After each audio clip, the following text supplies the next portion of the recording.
once you see through that it's just a belief, it's not a truth about us or life, you can see, that's why I called it the baby matrix from the movie. Once you see past it, you see the truth, you can't unsee it. So if you see it for what it is, you go, yes, it's not me. Okay. You can get it off of yourself so you don't feel so bad. I'm Keltie McGuire, and you're listening to the Kids Are Childfree podcast. Hello and welcome to the Kids Are Childfree podcast.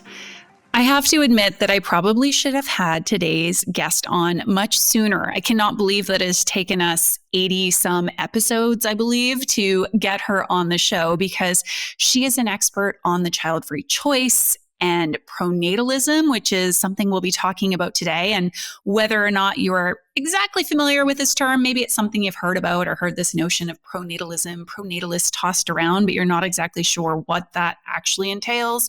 We're going to tell you why this force is most certainly at play in your decision, whether you're aware of it or not. I guess we can say better late than never. And I am so excited to welcome Laura Carroll to the podcast. Laura is an internationally recognized expert on the child-free choice and pronatalism. She has studied the child-free choice and those who make it for over 25 years and pronatalism for 15.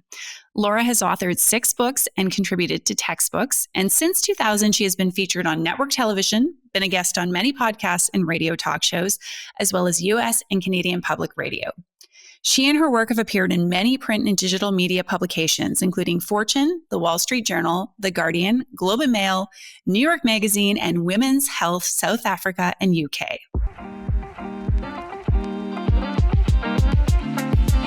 Laura Carroll, thank you so much for joining me today. We were just talking about the fact that this conversation is overdue and that there is likely far more that we can discuss in a single podcast episode. So I hope this is the beginning of a long-standing, beautiful relationship between the two of us. I am so excited to delve into all this important work you've been doing in the child-free space concerning pronatalism, which is a term that people may or may not have heard. I should mention we have a very international audience. And of course, some of us are less well acquainted with some of these concepts as well as what's happening, in different parts of the world. So just a little kind of situational context there as far as who we're speaking to. So to kick things off, why don't you tell us in your own words just a little bit about yourself and what we need to know for today's conversation? Oh gosh, a little bit about myself. Well, you can tell a lot.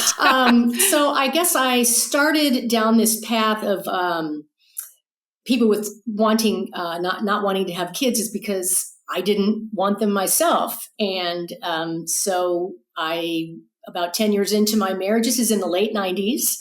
Okay. And about 10 years into my marriage, I went looking for a book about long-time couples, happily married couples who never had kids, because everybody around me was having kids. And that was fine. But my husband and I were like, where are people like us that we think are going to be married 40, 50 years or whatever? And there was no book like that. So I went, okay, I've done lots of social science research. My job at the time, I was working with lawyers as a psychologist, doing surveys and mock trials. I mean, I can do just some good level interview research. So I decided to do the book myself, and it took off in such a way that I knew I was onto something. So fast forward, 25 years later, and 6 books later, and chapters and textbooks later, I'm still not just talking about it, but it's that slipstream that's what started a journey of my own curiosity of finishing one book, left me with certain amount of questions that then I started to find answers for, and then went, wait, I need to share this with people. So it's been a great ride, and I'm still writing. Yeah. Oh gosh. I mean, I think it's like one question begets another and That's another. Right. And you and I, before we started recording, we're talking about curiosity. And I don't want to say it's innate in the sense, I believe that we all have the potential for curiosity, but I do think it's something that needs to be fed or nurtured. And the more we can offer it, like that information, those insights, those conversations, those like really juicy things for our curiosity to latch onto, I do think that, then there become more questions. So do you feel like you're just getting started, or do you feel like you've covered so much ground that there's like, I don't know, like, is there a lack of things now to discuss? Where are you sort of at in that journey? Well, on my own progression, I find myself now with 2 parents that have passed, And my dad in particular, the way he chose to end his life was very, very informative. I learned a lot. And he was rather self-determined about it. And over time, I've started to see links between all these years of working on control over one's reproductive life and not to be judged for the choices that we do make. Yeah. And now looking to the end of life, I find myself more curious about why do we make it so hard for people to end their lives in the way they want? So there's control at the end of life that the laws and everything, at least in the United States, I find myself wanting to know more about that and provide education and information for people to feel like they can know more in plan. Not that I'm not like looking to die or anything, but it's more like, hey, when your parents die and I'm in my 60s, you start to go, wait a minute, what do I want to do? What's left? And how would the best ending really look? Start thinking about it, talking with people about it. So it's an interesting trajectory that's come out of books before, but yet where I find myself in my own life. So that seems like that happens to all of us in one way or another. I find it super interesting. It's something that actually resonates a lot with me personally based on perhaps, and you and I can talk offline. People get to miss the best parts of these conversations, but perhaps similar experiences with my own father and his death. But it's interesting how this decision of having kids or not, like it feels inextricably linked with bigger sort of existential questions about why are we here? And, what... I have this theory that there's like a really big death fear around this decision for a lot of people. And it drives home the fact that there is such a finiteness in all of our lives that we can't be and do and choose all the things, and by trying to be and do and choose all the things in a way, that's where we really limit ourselves. So it's interesting both to hear that this is a reflection of where you're at, the experiences you've had, the age that you're at. And it's interesting because and perhaps, I'm younger than yourself, but being in my mid 40s, looking at the way that a lot of women are responding to aging, it's made me curious about aging as well, which in turn, of course, connects with death. And I think these are topics that people are very afraid of. And I'm like, the things we're afraid of, we need to lean into even more. So, absolutely. Yeah. Okay. I'm excited. I'm like, I feel like we've taken the conversation in a different direction. Okay. If you want Laura to come back on where we talk about death and dying, like send me a DM. Okay. But it does, I think it does have to do with this decision. So, okay. You have so much you can share of value based on your like professional experience and all the research you've done. I won't focus too much on your personal story today, perhaps less than we sometimes have, but I am interested in you wanting to find this book and then deciding to go out and get this information and write this book about couples who've chosen not to have kids. I'm curious how much you were looking for sort of like, and I think people see external validation as a bad thing. And interestingly, I literally just wrote an email to a bunch of my email subscribers about the fact like validation is a very normal, healthy thing for us to seek. Do you think there was a sense of like wanting to feel okay in your decision, or what was that about for you? I'm curious about, or were you just like, yeah, no, I'm child free? Honestly, I was always very comfortable with how I felt about it. I'm jealous. And quickly, I think I really started thinking about it when I was a teenager because I wanted to, before I was 16, I couldn't, go out and get a job. So I made money babysitting the kids in the neighborhood. And I learned quickly, that some kids, like adults, I liked better than others.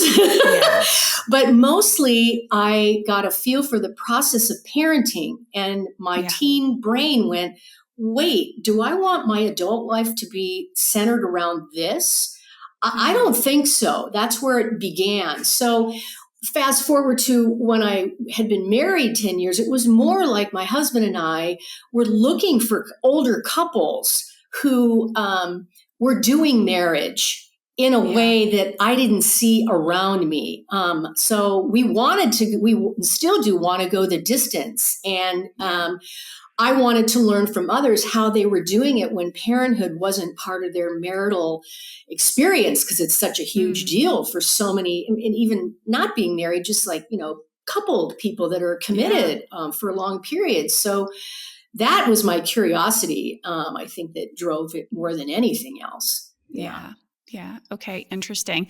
Now, I'm curious with that. And I understand you also you had like quite a, was it a 25-year study or a 10-year study of 25 people? Let me get my bearings correct. Yes. It was of child-free people. I should finish my sentence there. 10-year study of 25 women who were decidedly child-free in the beginning, and they were all in their 20s. And I did that deliberately because I knew that at that time, the age at which women tended to have their first child was around 25, 6. Now it's, I think, 27. But I wanted women in that period of our lives when we're really kind of figuring out who we are, what's important, and then track them. And so I interviewed them once a year. And then it's really the first longitudinal study ever done with child-free women. And I think still today I've not seen anything like it. And so I tracked them over time, did their, not just about their decision, but just their lives, how it unfolded as people, as women, and how did this choice integrate into their identity. So it was very fascinating. Yeah, we could do a whole hour on it. Yeah. Yeah. And I quite literally only realized about this study and book when I was prepping for this in the last couple of days. So that is a book I have not yet read, which I must read list, I should say. Can you give us, and that's something that's available for us to read, or is that just like an academic paper? Okay. Can you tell us the name of the book? And we'll put it in the show notes. Great. It's very accessible. It's on Amazon, and I wrote it so it's very layperson friendly. It is structured a little bit like a study, but anybody will be able to understand it. And I did that, very deliberately.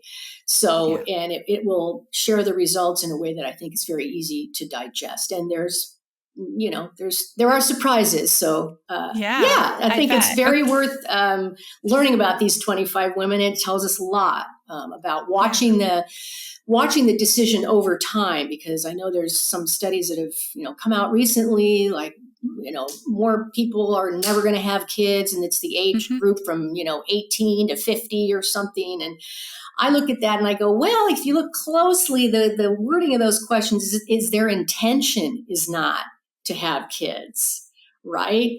So what I wanted to do is watch over time what really happens. And if it does change, why does it change? That sort of thing. So I think there's great value in the longitudinal type study to give us a lot of information about what really happens to people. Yeah, absolutely. And I don't want to do any spoilers for the book, which can I just ask you to clarify the title of that? So we can Yes, it's called 25 over 10. 25 women over 10 years, a child-free longitudinal study. Yeah. Okay. And again, as always, the link for that will be in the show notes of today's episode. Without spoiling all the results, are there a couple of things that might be of interest to people who are on the fence about kids that perhaps either debunk some of the myths around child-free people, or maybe can reinforce certain ideas they have, positive or negative? I'm just interested, like a couple highlight glimmers that perhaps I would say that there is a subset of women that their story includes what I called shifts in sureness. So they decided at the beginning that was, they were 100% sure that they never wanted kids. But over 10-year period, there were times where they questioned it for a variety of different reasons. And each of their stories is very different, but that's the theme. So I think it's very instructive. And they were, of course, there's also a detail that people like, is that they except for one person, they did not use their real names. And at the outset, I said, we're not going to do that because I want you to be as candid as possible. Some people might not want their loved ones to know when they're so candid. So I let them come up with their own name. And so that did also drive just the amount of candor that you get, which I think is super important. So it allowed for that. Yeah. Okay. I like what you call, I'm going to have to, of course, with your permission, embrace this term, and with credit, of course, this shifts in sureness, because let me ask you this. I don't want to put words in your mouth. Do you not see that as being very normal for us to have shifts in our sureness, no matter what we choose? Absolutely normal. I think it's very normal. And to me, it tells it's someone who is very awake within themselves and with their loved ones, and thinking about what's important, and knowing that, life evolves. We're always changing and evolving inwardly, outwardly, and to be very aware of that. Of course, feelings might shift and change and then shift back again, or maybe not. And to be open to the entire way to allow the story to evolve is like there's a certain, confident in oneself, that you're just very present with yourself, with where you are. Yeah. Sort of a trust that we can, I guess, like weather the storms of these doubts, insecurities, and what life brings, and also allowing ourselves permission to do that. I think a lot of us are like, no, I'm not allowed to have, it could be a full change of mind, but even just to sometimes feel maybe a little bit wistful or curious or unsure. I've learned in my journey that those feelings I do not need to immediately equate to I've made the wrong choice. Exactly. It's just like, this is just part of life sometimes. Right. And it's a feeling and it's here right now. Let's look at it, and this can go for parents too. That's, and it's more taboo there, and that's a pronatalist entree there. It's like, we can't have a shift in sureness about, motherhood or fatherhood. It does happen. Yeah. Does it ever? But is it talked about? Not like it should be talked about as openly. So there's this taboo that's still so powerful. It is. Okay, so let's talk about this idea of pronatalism, and this is something you focus on very heavily in your book, The Baby Matrix, which is definitely like, I feel, I don't know if you'd agree or disagree. Well, let's just say it. I'm going to say it. For people who are on the fence, this feels like an especially important read, because I think a lot of people are not aware that this force is so much at play in their decision. Sure, of course, people say, I feel pressure and I see people around me having kids or telling me not to, I'm going to blow up my life. But to be able to sort of point a finger and be like, this is pronatalism, I think can help us perhaps bring back a little bit of our own sense of power and like help us figure out what's us versus this other force. So people may know, we've talked about it to some extent, but can you just give a brief definition to what is pronatalism? I'd say most briefly, it's a set of beliefs and attitudes that are pro-birth, encourage reproduction, and exalt the role of parenthood. I think that's it in a nutshell. So that religion's driven by it in many respects. Policies, governmental policies in most countries, they are very parent-centric. And then business and the economy, it's, the baby business, and that's just today. This is a force that I go into in the book. It's old, and that's why one reason it's so powerful. I go back as far as, the times of Augustus, when, women were penalized for not having a bunch of kids, and how it has maintained its power over generations. And now it's like a lot of these beliefs are so in our social and cultural hardware, as it were, that they're beliefs that we tend to just assume are truths. That I go into 7 in the book in detail, because those were the ones that I found, kept coming back around and around and around and around again and again and again. Yeah. So it is that once you see through to be that it's just a belief, it's not a truth about us or life. You can see, that's why I called it the baby matrix from the movie. Once you see past it, you see the truth, you can't unsee it. So if you see it for what it is, you go, yes, it's not me. Okay. You can get it off of yourself so you don't feel so bad or have a tendency to feel like, what's wrong with me? I'm not doing what everybody else is doing, whatever. But it's not just child-free people. And I'd go into this a lot in the book, that it's parents, they get judged too. Like, what if you only have one kid? Only children have a worse life, not as socially, whatever. And got to have a boy and a girl. There's a whole litany of what parents have to deal with. It's very pronatalist in nature. So it's like, it's everywhere. It's all of us. Yeah. I'm glad you emphasized that this is something that impacts everyone, not Yes. only child-free people. I think it makes it it creates a culture of, I guess, parenting and mothering in particular that becomes a standard that is, I'm going to say, impossible to meet. And sort of these ideas of how we should be and show up as parents, again, as mothers particularly. It seems like it's harmful across the board when we live within sort of this overarching idea or narrative that this is the primary means for fulfillment, contentment, and just the way of being. Like, this is the norm, right? This is the healthy, normative way of operating is to have children, many, ideally. Can you give us an example? It could be something either like that you've seen or read in current media, or it could just be like, it could be just an anecdote you make up in terms of like how this might be showing up for people who are navigating this decision, or like how this sort of belief would filter down if somebody's on the fence about kids.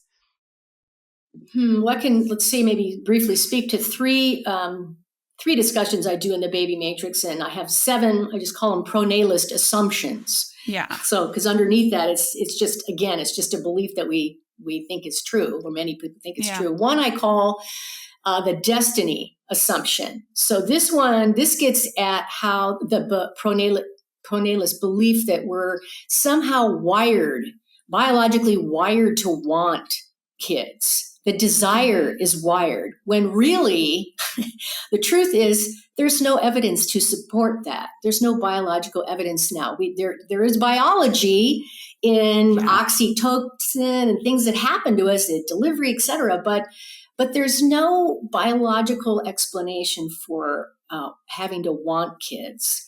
So if you're not sure and you believe that, you're more likely then to go to another assumption. I just called it the normality assumption and break it down, but it's all theming on there must be something wrong with me because I don't want it. And what's wrong with my biology? So, and another is also just this FOMO thing of like, I'm going to miss out on the most fulfilling thing everybody's telling me. So that too is like, well, geez, I'm not sure I want it, but if I say no, then I'm going to maybe miss out on something super amazing. All 3 of those just drag your clarity out the window. There's this pressure to think and believe these things that, again, none of it's myth. None of it's true. So that's to get past that. Yeah. Wow.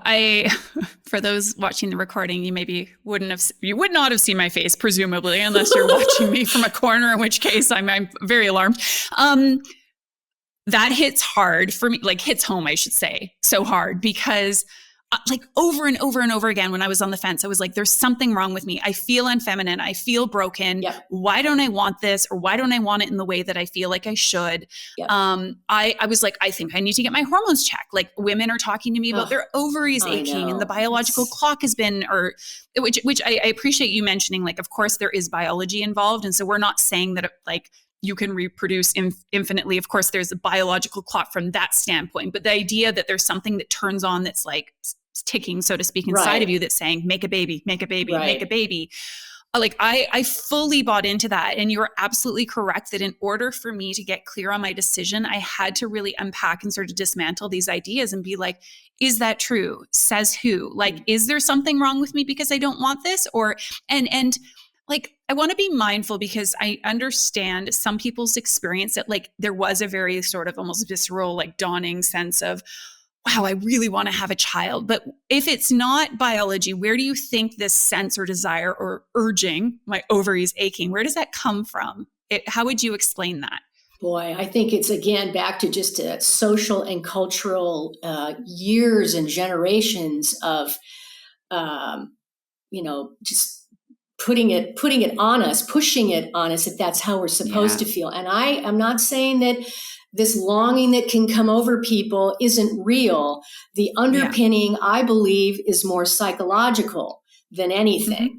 It's not our biology that just kicks on. The biological urge, too, it's a myth. It relates to that destiny assumption. So I think it does happen to people, but it may be more of what we see around us influences what we think is happening within us.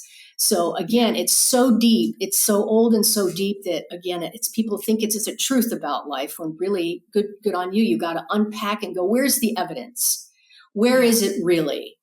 And the feeling badly or that we're somehow weird or not right or not mature. I mean, the list just goes on and on. It's just propaganda to encourage us to go, wait, I want to be normal. I guess it means I got to have a kid to be normal. I got to have the baby. So it's all in that direction to convince us that this is what we should be doing. And then we do, again, we see it all around us. Most people do have kids still. So, so it's. Yeah. And that pull and that draw is so strong. And I always, I like to be mindful that the reasons why we choose this path, I think, are very unique. And though I may have personal feelings about better or worse reasons to choose to have kids, like I understand this inclination to fit in or to do as others do, to be part of the group, like that is very, very strong. But I also think a lot of people are not even aware that that is at play, that that's what's going on here. Exactly. And there's a couple of concepts that I often refer to. One is called mimetic desire. And perhaps it's something you've heard of. It's like this notion that, we just essentially our desires are like based on mimicry, copying what others want around us. And fashion is a great example of this. My husband often says, why do you suddenly like the thing that used to be ugly that people didn't wear that now they're wearing? And it's not that I'm consciously thinking I want to be like other people. I mean, maybe some people at some points, perhaps when I was 16, I wanted to be like the other person. But I do think that sort of the persuasion power of other people, it affects how we actually feel. Like you say, the desire is real, but it's like, then we want what the other people want. And so the argument that's made, I believe the gentleman's name, and I like to cite this book and say, didn't love the book, but you can check out his work and him on a podcast. I think it's Luke Burgess, if I'm not mistaken, but the book's called Wanting. And it's an older, I think it's like a Greek philosophy, but he says, it's not even so much that we can escape this. It's more like we need to be mindful about who we're surrounding ourselves with and who we're looking to. And this is why I think it's important for us in this this decision to have a balanced approach, which is why I always have my conversations alternating between both sides. It's more like knowing who's informing our want. I'm not sure if I do that concept justice, but that's one thing that I think kind of exemplifies what you're talking about. It does bring to mind something where I think also what's in play there is that as humans, we want to feel connected. We want to belong. Humanity, that we're social creatures, and so the belonging is very powerful. And so when you're not in what everybody else is doing, you're outside a belonging sphere, and that too can be challenging. Just because I believe we are wired. In terms of wired, we're wired to be social creatures. And so totally that can be also something we have to ferret through to understand our deeper feelings about, our desires and how we feel about wanting to become a parent or not. Yeah. And being aware, I guess, or trying to tune into like what's exerting that influence and what is coming from the outside and what is ours, which is like, this is what the work's all about. And it's complicated, it's layered. The other sort of reference point that came to mind, perhaps who had done the study. I think there was a piece in the Atlantic several years ago, like a decade ago. And the headline was pregnancy is contagious. and not catching, of course, in the sense that you can catch pregnancy depending how you're having your sex, I guess. But the idea, what they saw is that in certain groups of women in particular, I think they looked at, like, let's say high school friends who are living in the same town that they grew up in versus perhaps have moved apart in our separate environments. Of course, there could be confounding factors like different values and more emphasis on like liberals versus family-centric. Anyways, those things aside, of course, you're not going to be surprised if you hadn't heard this, but the people who are surrounded by others who are having kids also start having kids with like a much higher incidence. Now, that's not a biological clock in the sense of like, oh, my body told me to do this. This is everybody around me is having kids. And so therefore I'm having kids too. That's right. Did you hear about that? Or is that something I know about that. Yeah. I don't know if it's like a good study. It just, you probably know this too. Headline. Layers too, where as roommates, if you have female roommates, you all kind of get on the same menstruation schedule if you live together long enough. But that tells you that there's social phenoms going on unconsciously that are definitely influencing us. So they too can be unpacked, with some opening of eyes. Yeah. Yeah. Okay. Well, thank you for those examples around the I guess sort of normative assumptions that we make, and then these alternative assumptions, which you lay out just beautifully in the book. And I think, I mean, I want to talk about one thing that you offer in there, and I'm like, I don't. Do you know what it's going to be? I didn't tell you beforehand. This idea of essentially like, I'm paraphrasing, but like becoming licensed to parent, like the idea that like we should basically have to ideally, or let's see, be highly incentivized to show or prove that we have what it takes to be a good parent. And the only reason I struggle with it is I could see maybe at a certain place in time how this could become problematic or weaponized against certain groups of people. I don't know if this is something you've like had pushback on since writing the book, but I'd love for you to sort of lay out an argument for that. And do you think this is true, that we should be like having to pass an exam just like we have to learn how to drive to become parents? Well, I go into this discussion because one of the big negative impacts of pronatalism is I think too many people have kids when they're not ready to have them. And on a variety of fronts. And so who loses? Often it's the kids, foster kids, abuse. There's so many negative costs that society pays for people getting into it before they're ready. So this was just let's just say spearheading an idea that there are books that have been written about this by social scientists and interdisciplinary scholars, that come at it from a practical sense and from a psychological sense, social work sense. It's more for I call it a certification, where you're incentivized to take this class before you get pregnant. So you go in more clearly. You might even learn like, gee, because of what I learned, I'm probably going to have a harder time if the kid is when he's a toddler, and easier when he's a teen, or vice versa. So what skills do I need to learn before we actually start, shooting bullets, as it were? So there's some real practical, I think, value to it, and to make it not that you have to, but if you do, you get the tax incentive. So it flips the incentive on its head from what we have right now. And that's with each kid, at least in the States, you get more money or you get tax savings.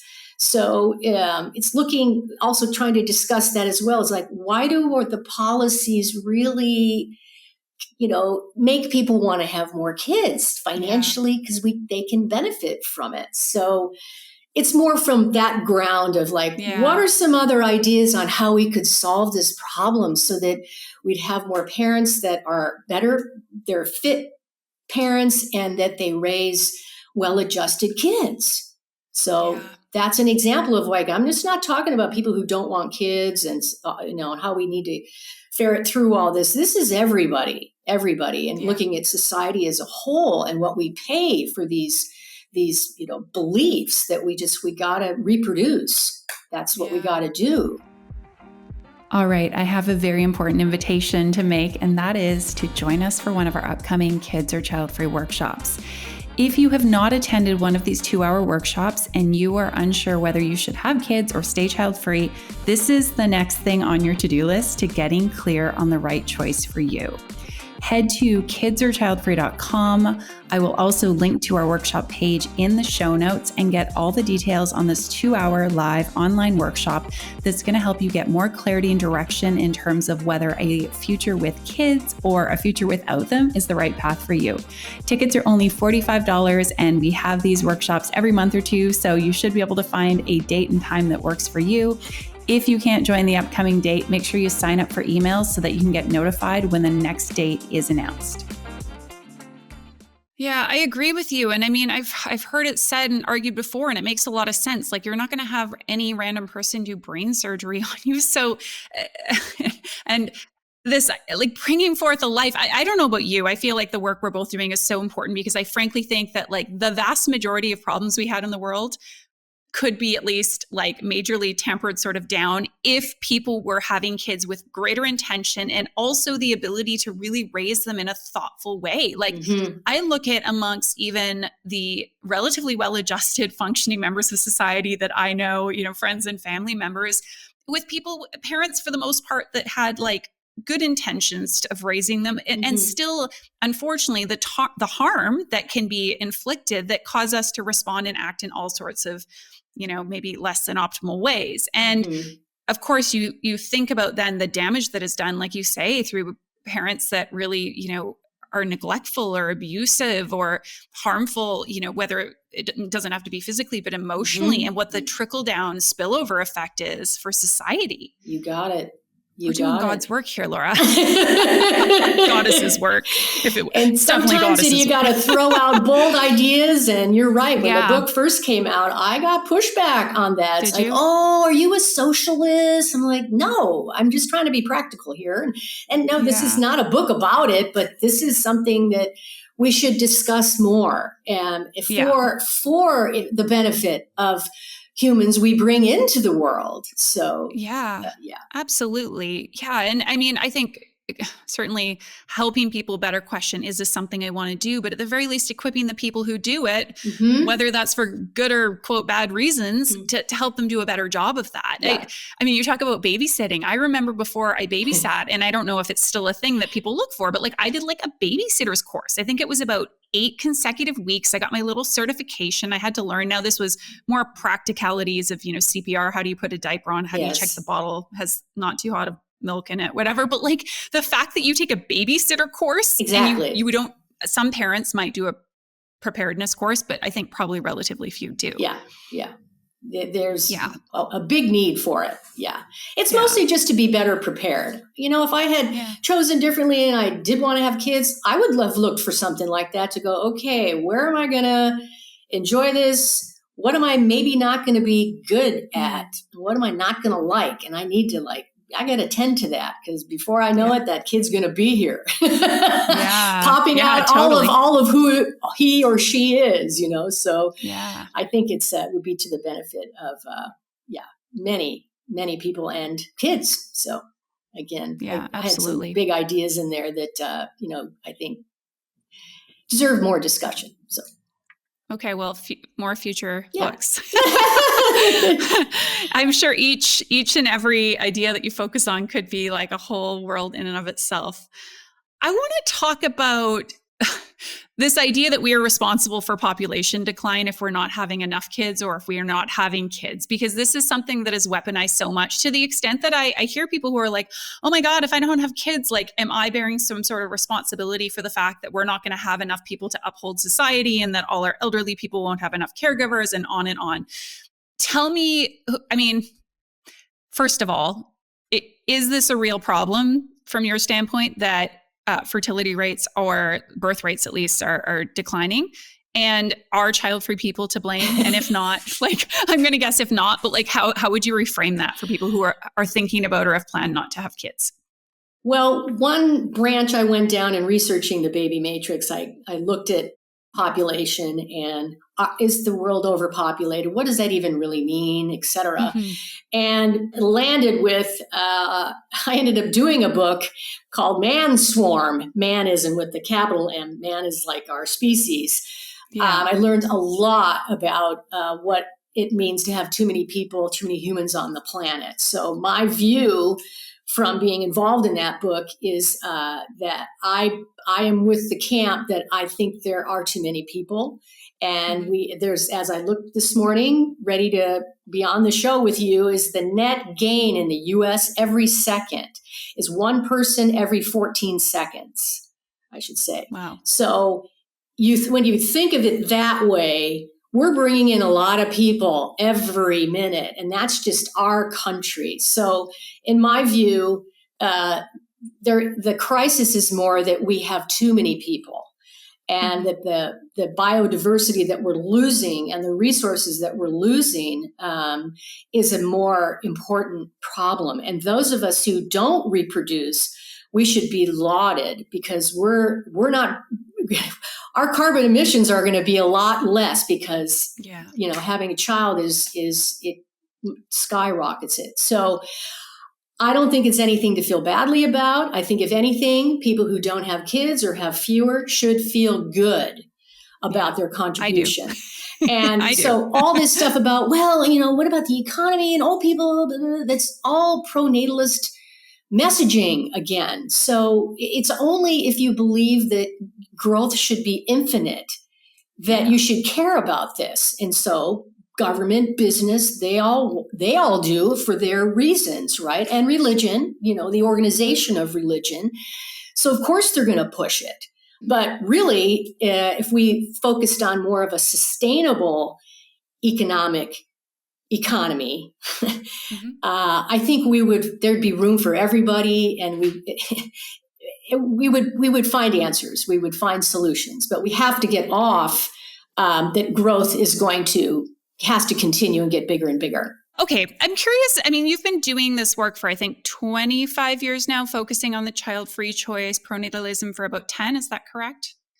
The Baby Matrix came out in 2012. So I did probably a good few years of digging before that was published, and actually, went to publishers, and they're like, "What? We don't want to talk. What is this? No, there's no market for this." So those were years where books were first started to be digitized and marketed, digital marketing campaigns. And honestly, it's the book that's made the most money, and I did not have a publisher. I did it myself. Oh, wow. Good for you.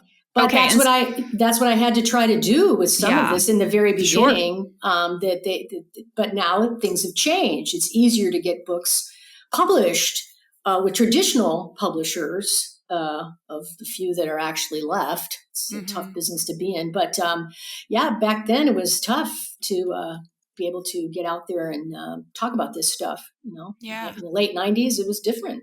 Yeah. Well, and it's not that long ago. No. And that's the good news. I think that, to me, people ask me a lot, just like, hey, have we progressed? Is this better? Is there social change happening? And I say, absolutely, yes. It's phenomenal what's happening. And that was my question. 20 years. So in which ways have we progressed? And then if any, have we regressed? Because I feel like the overall, I feel like I hear from people, oh, this is amazing. We're talking more about the fact that this is a decision. We're talking about child-free as being a choice we can make. And on the flip side, there is a lot going on in not just the USA. Of course, it's most sort of prominent there, but around loss of reproductive freedoms, a lot of child-free people in that decision being very villainized. So what's kind of the state of the nation address, if you will, on this topic of being child-free?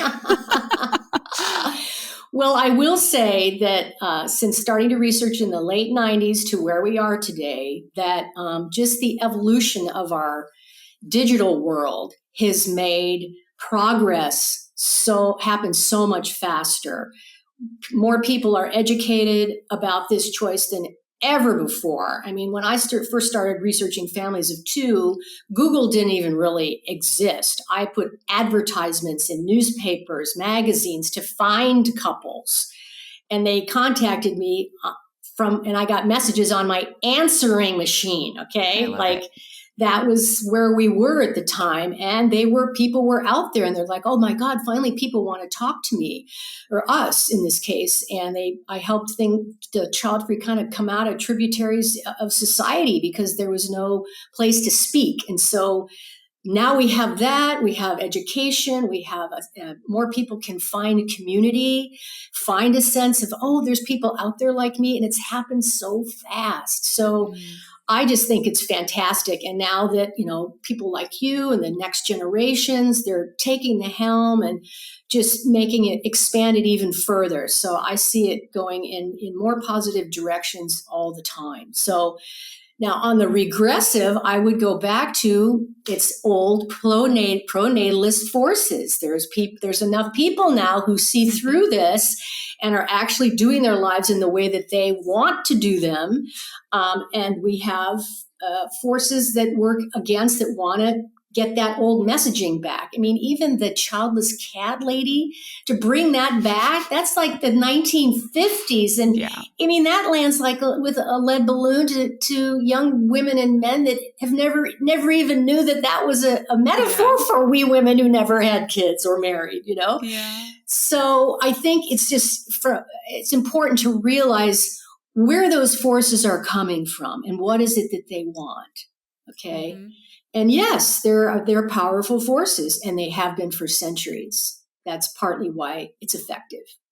Yeah, absolutely. Well, and I'm smirking at the childless cat lady thing because I think nowadays people are like, sounds amazing. Me and 20 cats, like what could be better? Like remove me from society and I'll just go hang out with my cat. So you gotta love cats though. yeah, true. I'm the dog lady. I'm sorry, folks. I think people know. I mean, cats, they're okay. I've been likened to a cat in certain ways, but I have a dog. So anyway. Yeah. Okay. All right. Well, but it sounds like overall we can feel bolstered and positive about the movement forward. And I mean, I have to say, like, I've only been doing this coaching work for really like a few years now, specifically around this decision. And I have to remind myself, of course, I'm immersed in it. And you're going to like notice and pick up on more conversation and discussion. But like, it really seems from the interest from the both mainstream as well as more kind of niche media, like in this topic, to the number of people who are excited to be talking about and discussing this decision, to like the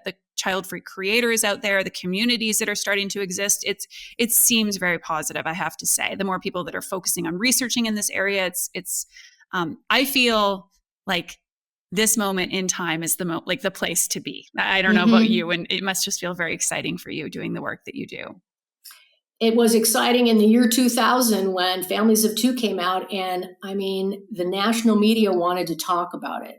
Okay. Wow. I mean, I was on like morning shows, network television. I thought, are we ready? And I didn't get on the TV media. I found that they were more curious about, well, who are these people and are they happy? And I have photographs of them in my book by design. I worked with a photographer just to send the message. We're normal people. We're every walk of life people here. So that was met with more curiosity than anything. And that has, like I say, continued to grow over time. Now, with social media and things like that, in the evolution of things, I think it's easier to create negative messaging or messaging that's going to get clicks. It's going to get people to websites, the driving to certain areas. So there are strategies involved that mess with the messaging, but I think over time, more people see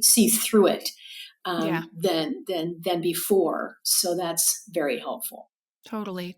Well, and I like that you've showcased, quote unquote, real people in that book and in your work, because I do think people need to keep in mind, like, as much as I'm grateful for and know some of these, child-free creators or voices and what have you. Same with the mommy blogger creator, what have you. Those who live at sort of the extreme of either end or decision are the ones who are going to in turn become most valuable to, like you say, all of our attention spans. Like I think a lot of people are like, well, what if I'm just a child-free person living a quote unquote normal life, doing my 9 to 5, not trying to monetize products or, that child-free is not my whole identity that I, sort of reside in. Right. Those are not the people we're seeing and hearing from because they're simply going about living their lives. Would you agree? I would absolutely agree. Not everybody wants to be seen and known online. And I mean, honestly, I have to say over the years, well over 5,000 people interviewed, talked to, I can tell you, in couples, they're normal people. They're in every occupation. They're not necessarily more introverted. I mean, there's some research that might indicate or point us in that direction, but I just land with they're a heterogeneous group of people that as they go on in their lives, that not having kids is just one aspect of their identity. And that also back to 25/10, that is something that I did see over time, that the women themselves realized that that was only part of the identity that they were coming into their own unique self.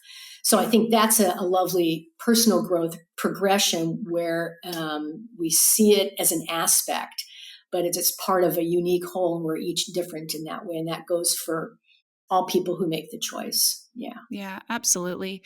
And I think, for myself, it's interesting being in the position I'm in, because for the most part, I'm really about helping people make this decision, figuring out what's right for them. And I don't try and push any sort of child-free agenda. That being said, of course, I'm a child-free person who serves as an example for many people in my audience. And I know if I wasn't doing this work, like I wouldn't even probably have like a presence of sorts, maybe if I was doing some other type of business, but, and certainly I've heard people say sort of, it's like the least interesting thing about me. Like in many ways, it really is. Like it is not something that, sure, it is a defining aspect of who I am, in the sense that, like, yeah, having kids or not, like really can determine a lot of your life. But I am about so much more outside of this decision. And I hope my audience sees and appreciates that.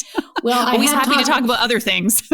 I've talked to on some other, discussions and whatnot. Yeah. We've gone down that, in that river of, wouldn't it be great to not even have to have the word child free anymore? Yeah. We would have language that doesn't showcase our reproductive status first.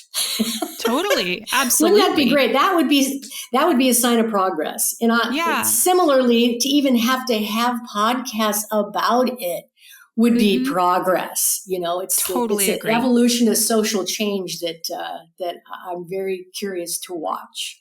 Yeah, absolutely. I love the work I do, and I don't want to wish myself out of a job. And at the same time, I don't either. No, maybe the next generation. but it will propel into other conversations that Absolutely. I think are of the moment that need to be looked at. Yeah, totally. Now, this is kind of a two-part question, and one of, I guess, the last questions I want to close out on.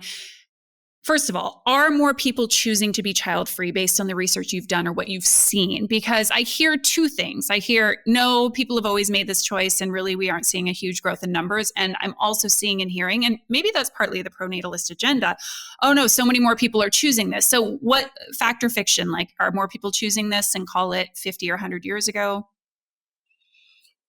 Well, the most recent research I've been looking at, I referred to maybe a little bit earlier, is that there's more studies that they get reporting from people that are on their intention not to have kids. So, and to me, what would be more interesting is to, rather than say in the age group 18 to 50, now, this big percentage say they don't ever want to have kids. I go, well, why don't we dissect it? How about 18 to 25 or however? And I would probably look at people who were older with a little more weight. And that then is also one reason why I want to see more longitudinal studies to see what really happens over time. So I tend to just watch the census data as a ground. For example, I think the last in 2022, the age group for women who never gave birth from 40 to 44, it was about 17%. Now, there was a time in history around families of two time, it was more like 1 in 5. So, and then there's the age group of 45 to 50, where 1 in 7 doesn't have children or never had a child. And there too, it has been in the past 1 in 5-ish. Yeah. Now, where it gets a little dissecty is we don't really know the reasons why they ended up with no children if we only look at the census. Yeah. But, and there are some, studies that look at, they dissect out based on the type of decision, but I don't see it crossed with factors that allow for, well, I'm gonna view and examine and analyze an 18-year-old more than I am someone your age, right? Yeah. So there's more work to be done. So that's just a long way of saying I don't think there are more people that are choosing it. I think there's more discussion that younger people might have an intention never to have them.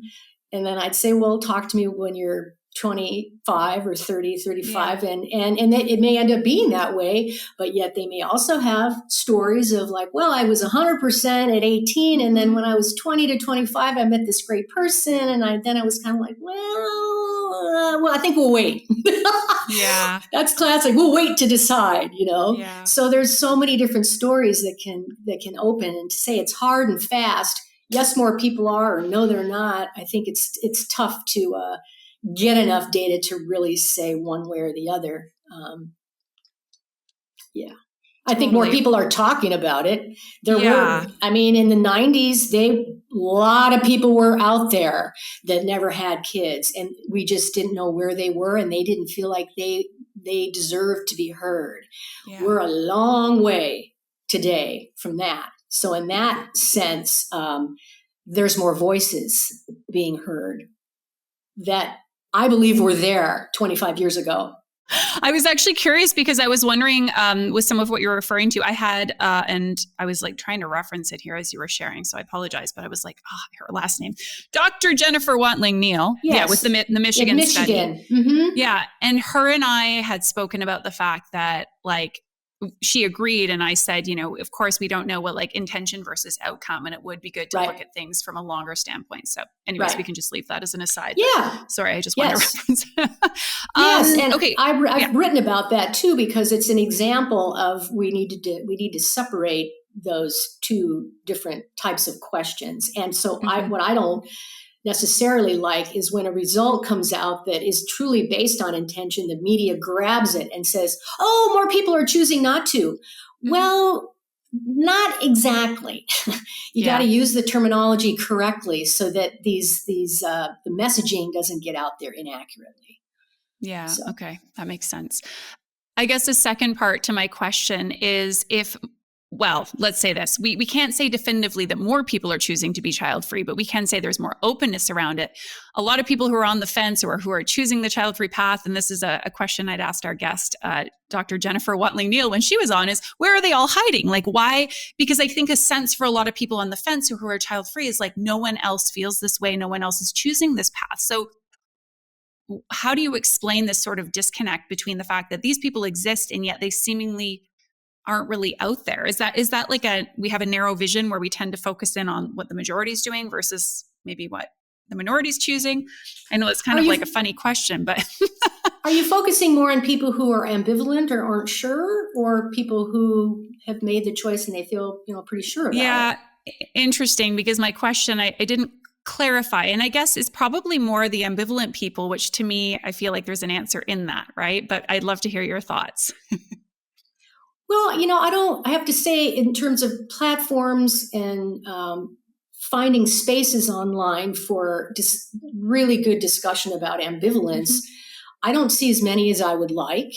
Yeah. But I think there's also a pronatalist something behind that, where I think it's easy to feel, go back to the normality, it's easy to feel like there's something wrong with you, and it's harder to talk about that. Yeah. It's also, I think, can be connected to shame, to feeling shame about it. And that's very similar to like women who have miscarriages. Yeah. There's not a lot of space to really talk about how it is. And because women have this trip on them, like, oh my God, I miscarried. That's so bad. When really many women miscarry all the time, but we have the shame all around it. So it's these negative emotional spaces we feel that may not propel us to want to be forthcoming with others that we don't know. That we may get to know, so that could be some explanation why we're meant to feel badly about it if we don't have clarity, like so easy, when really that is the nugget of probably where most of the stories lie, that it is a complicated decision for a lot of people at one time, and it may feel clear at another, and then it might get complicated again. So we're back to the evolution of the human and the person over their reproductive, life, and where that fits into the larger person. Yeah. So. Yeah.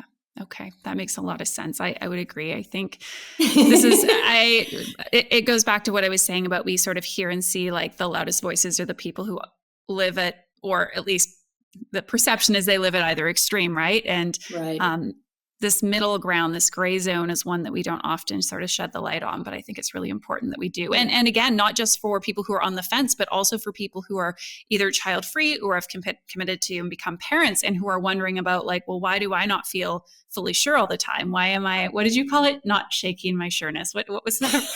What was your term that you had?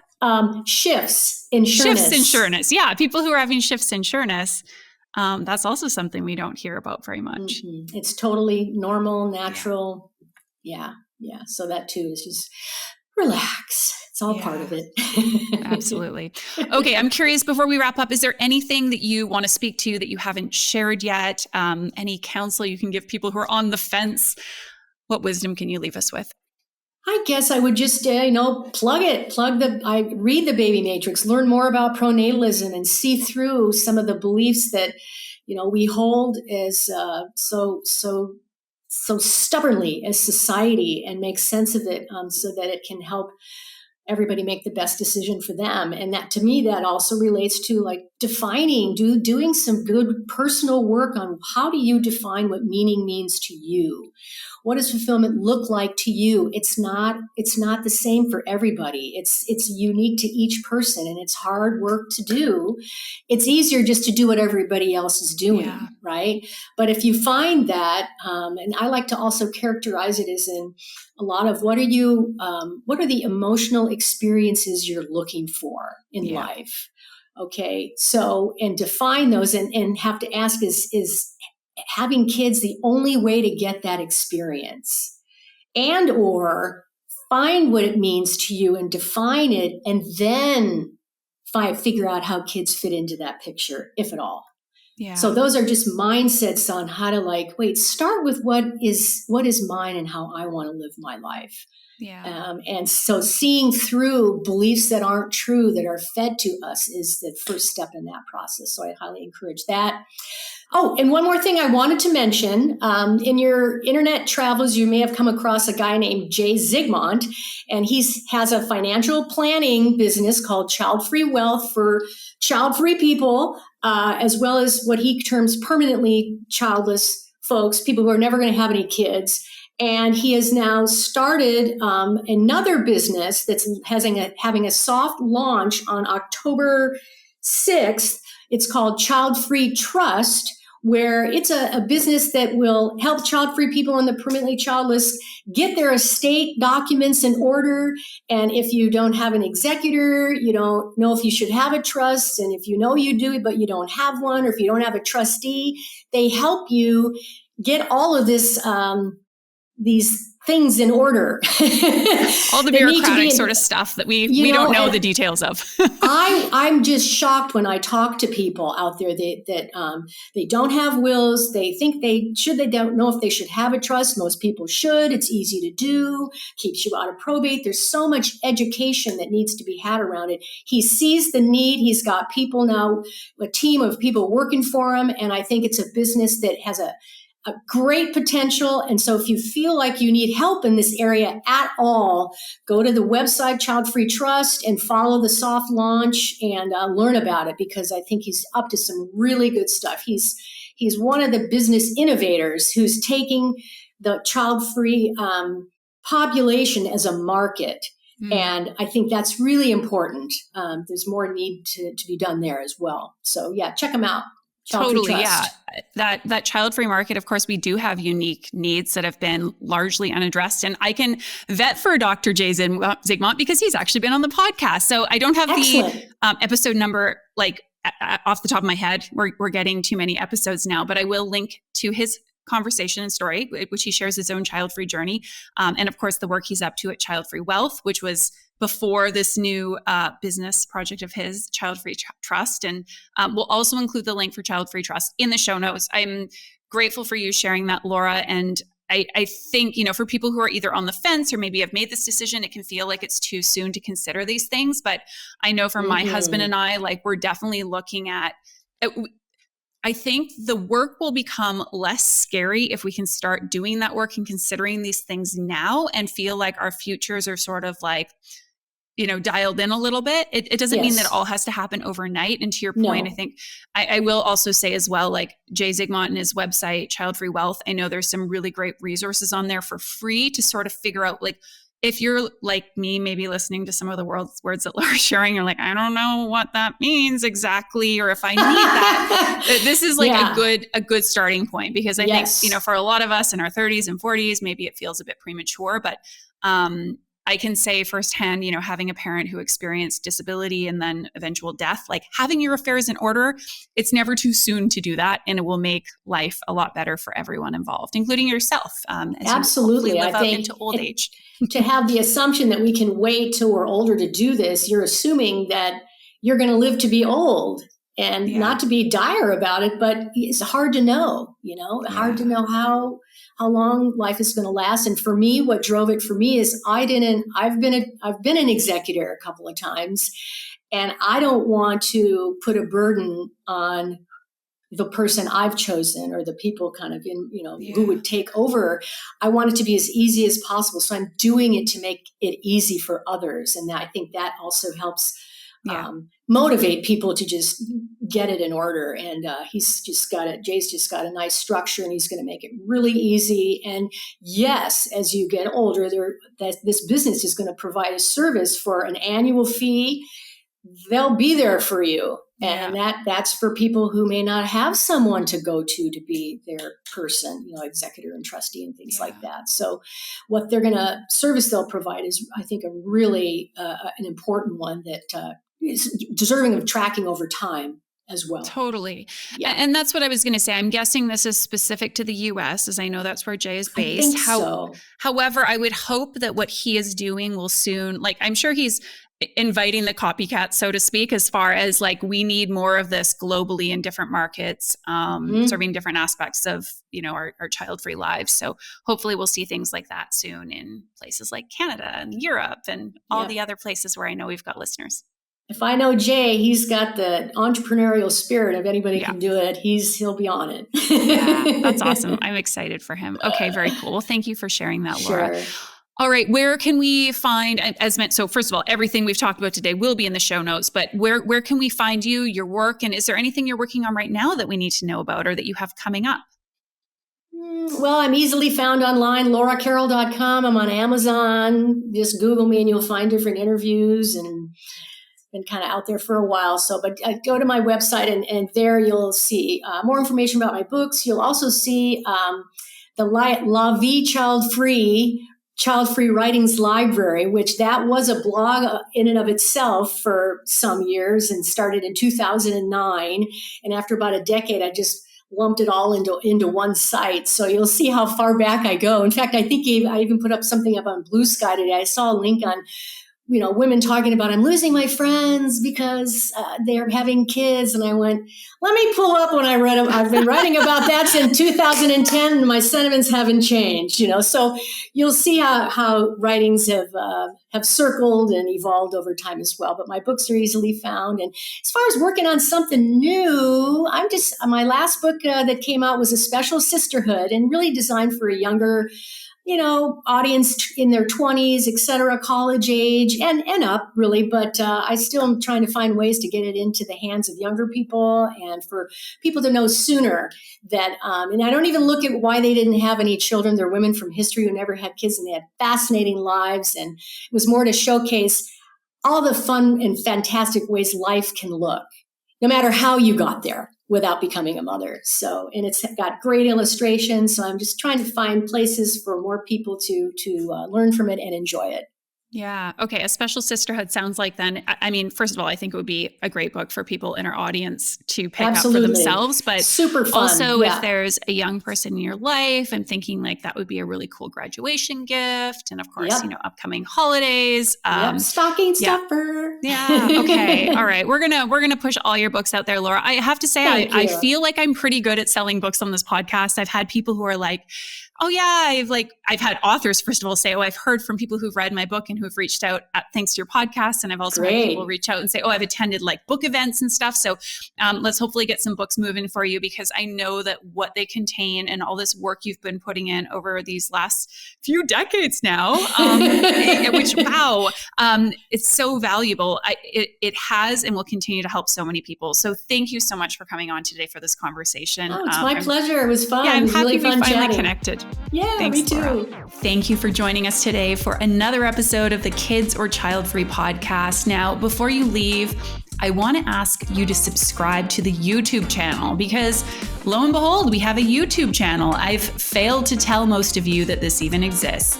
Now, you can not only find all episodes of the podcast on our YouTube channel, but you can also find short form videos. We've got them categorized based on the types of conversations I'm having, whether they're with parents, whether they're about being child free.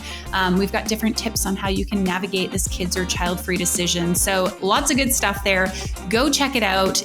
Our YouTube channel is Kids or Child Free. I will have it linked in the show notes of today's episode, so you've got that handy. Otherwise, you can give it a search. And don't forget to hit subscribe so you don't miss any of our upcoming episodes or videos that we share on there. All right, that is all from me. I hope you have a beautiful rest of your day.